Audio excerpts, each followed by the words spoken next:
Welcome back. The time right now is 8:22. We're taking a live look right now over downtown Milwaukee. Now, amid the ongoing climate change crisis, there are some concerns about how Milwaukee and other cities will survive. And this morning, Mark Johnson, health and science reporter for the Milwaukee Journal-Sentinel, released a new book about the pending climate change disaster. He's joining us this morning to talk all about it. Mark, it's great to have you. Good morning. Good morning. Thanks so much for having me on, Shernay. Of course. So climate change, this is an important topic. Can you talk about your book for us? Sure. My book, I think some people will be surprised, but I chose to write about it as fiction rather than nonfiction. And so the book takes place in the aftermath of catastrophic climate disasters that have triggered a migration from the coasts to the center of the country. 9 strangers from that migration meet by chance at an old retreat center. They're each bearing this unique burden of guilt and anger and complicity in the disaster that has taken place. To scavenge food, they have to venture into this hostile landscape, and they have to learn whether or not to trust people again.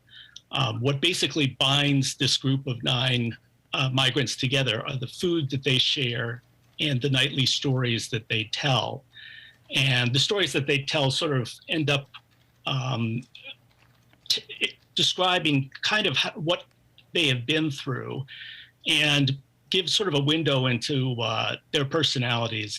They also foreshadow what's going to happen to the group at the end of the book. So it's titled Though the Earth Gives Way. That is a powerful title there. Now, what are some of the advisories or the warnings you have about climate change? Well, I think the first one is that we have to stop looking at climate change as something that is going to be really bad if we don't do anything in 5 years or 10 years or 15 years. It's here already, and anybody who doubts that should take a look at the New York Times' web feature called 109, I think it's called Postcards from a World on Fire. And it has pictures from 193 countries. It's a catalog of hurricanes, wildfires, sandstorms, droughts, all of these things that have been brought on by climate change. Also, extreme heat. A lot of people don't realize it, but we had a heat wave in Portland this summer where the temperatures in some of the poorer areas of the city reached 124 degrees, which is just an unheard of temperature, something we think of more as being a temperature in a place like Kuwait.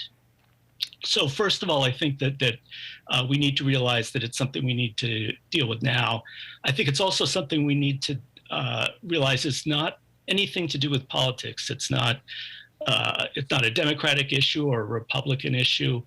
It's not actually an issue at all. It's a force of nature, very much the same way that the COVID virus is a force of nature. It's not something that we should be arguing about because it acts on its own, and it will proceed with or without our buy-in.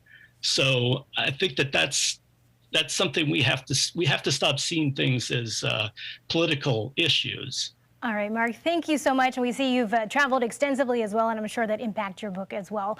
So Though the Earth Gives Way is now available for purchase on Amazon. For more information, just head over to our website, WISN.com.